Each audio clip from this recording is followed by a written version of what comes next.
So today marks the day when we're starting a brand new series called Breaking Down Video Trends. And the first one we're breaking down, which is one I'm sure you've seen all over the place, is one that I like to call the speed zoom push-in transition. This is a really cool one to spice up your edits, maybe speed up the pace a little bit, or kind of teleport the viewer from one place to another really quickly. So I hope this video is helpful for you. Now, let's get into it.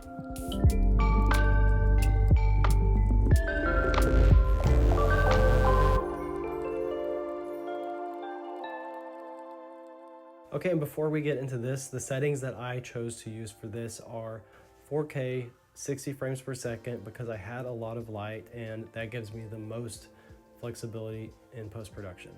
Usually I'll do 4K 30 frames per second, but I figured I might as well have more editing flexibility to show you guys what all you can actually do with this stuff in post and make it more fun.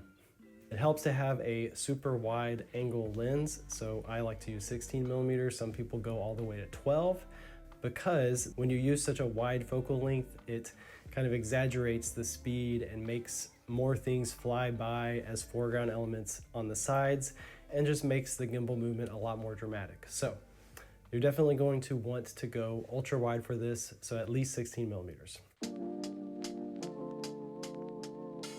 All right, so I'm sure you're all familiar with what is called a push-in shot or a dolly shot, where you are just moving forward. These are super common for real estate or for any type of videography. And to do these, all you need is a gimbal and some steady footwork. So all you're gonna have to do is just slowly walk forwards towards something and keep your gimbal as level as possible so it doesn't jump up and down and show your footsteps. So that is gonna be your standard push-in shot, which is pretty much the basis for gimbal work or for real estate videography especially. All right, now that we have the normal push-in standard shot covered, what we're gonna do to change these and make them compatible with this trendy transition is we're basically just going to like triple the amount of movement that you're doing in the shot. So start further back and go further forward at the end of it, and that's gonna give us the length that we need to add the speed ramp and have enough footage to work with on both ends of the important part in the edit. Then the second thing that we're gonna do differently is once you get to your main composition part, you're gonna continue the movement towards something. So just like if you're doing a hyperlapse, you wanna make sure you have your grids and diagonals enabled. And what I like to do for this is pick something, put it right on the X in the center, and keep pushing in towards that in my composition. So whether that's the corner of a room, whether that's a column, whether that's a window, anything, having that perfectly lined up and centered is what's gonna make this work visually as an effect in the edit, you'll see. And the third thing is you wanna keep that extended part of your shot a little bit more simple. So you don't wanna be panning right or left too much. You can go up or down. The reason is that that simplifies it to where it can blend into the next shot.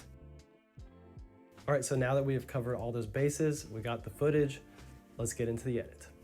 So we're just gonna drop the footage into Final Cut, and all we're gonna do is add a speed ramp at the end of one shot and then at the start of the next shot. And then we're just gonna add a cross dissolve and some motion blur over the transition so that it kind of masks it and makes it pretty seamless. All right, so you can see that it plays back pretty smooth, transitioning from one clip to another, but in order to speed that up and kind of make it disappear, we're gonna add a point a little bit before the end of the clip, speed that up to 20 times, which is 2,000 times if you're typing it in manually. Then we're gonna choose the landing point on the next clip and do the same thing, same speed, and you can see the transition between the two kind of disappears. So in Final Cut, the shortcut for speed ramping is just Shift B, and that adds your point, and then you just zoom in on it and you can change the speed percentage to a preset one, or you can customize it however fast you want it to be. Or you can even just drag one of the corners and make the clip shorter or longer. It just makes it really simple. All I'm gonna do now is make these a bit more abrupt so that the speed doesn't drag on too long. And it looks pretty good at this point, but to smooth out that really fast footage, what I'm going to do is add an adjustment layer, which is available in Premiere Pro. If you're in Final Cut, I got this for free, and I'll link it down below the video where you can get it too. But basically, adding an adjustment layer makes it to where you can add some type of effect over part of a clip without affecting the whole clip. So these are really common for color grading and stuff like this. So for this effect, we're going to be adding the adjustment layer above where the speed ramping is, and we're going to add a slight Gaussian blur to it to kind of smooth out that movement and make sure it doesn't look weird or anything. And then we are also going to add a cross dissolve on each side of that so it kind of fades in and out, making it less noticeable. So once you do this on one clip, you can just go and copy that over on top of any other speed ramp transitions in your video. So each time it gets faster. So one thing that really helps sell this transition is if you time it with your music. And if you don't already have music, it's one way that you can absolutely level up your video production. And that's where today's video sponsor comes in, which is Epidemic Sound. My favorite place, and I think the best place to get your sound effects and soundtracks for your video productions. With over 40,000 tracks that are original and over 90,000 sound effects, you're definitely going to find the perfect assets for your project.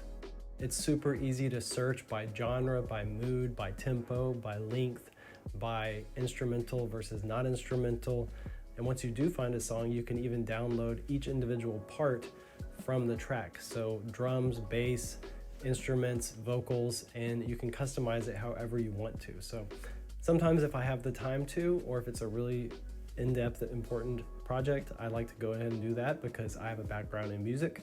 So it's a lot of fun for me. But if you have no background in music, no background in video, if you're new to it, and you want help, they've actually done a ton in the past couple of years to integrate AI into their search tools. So you can even drop in a rough edit of your video project into their music player, and it will scan it and immediately curate a list of potential songs that will probably work for your project. So if you're in a crunch for time, or if you just don't want to deal with it, it's a really great way to generate lots and lots of options that are going to be really solid.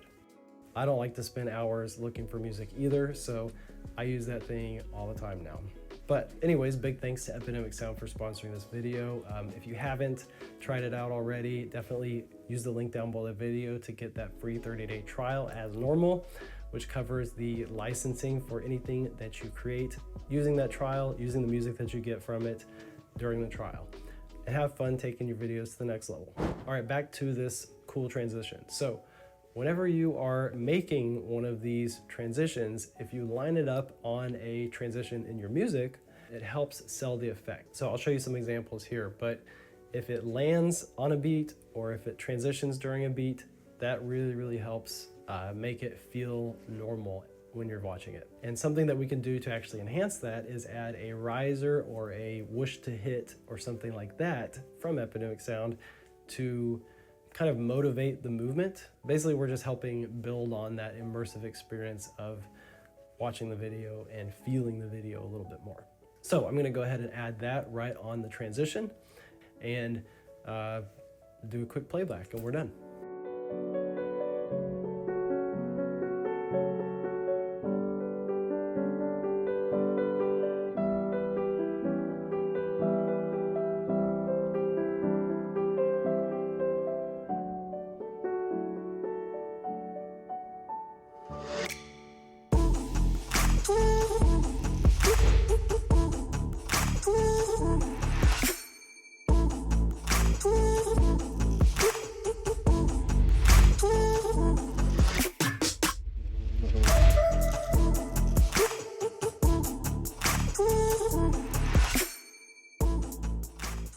And that's it. So that's how you do this really cool, trendy transition. So I think it's a really great way to elevate your video. Maybe you do a lot of slow parts in a row and then suddenly you have like, 2 or 3 of these to spice up a little middle part and transition to another part of the house, or maybe it's some totally different non-real estate video and you transition to like a different day in a vlog or something. That would be really cool.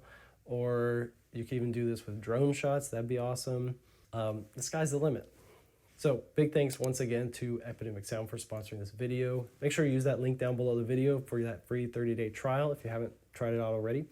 And let me know what you think about this series. I was at this location for a couple days and did several other videos that are going to be coming up on the channel similar to this, and testing the new iPhone. Super pumped on that. The picture is crazy, really good.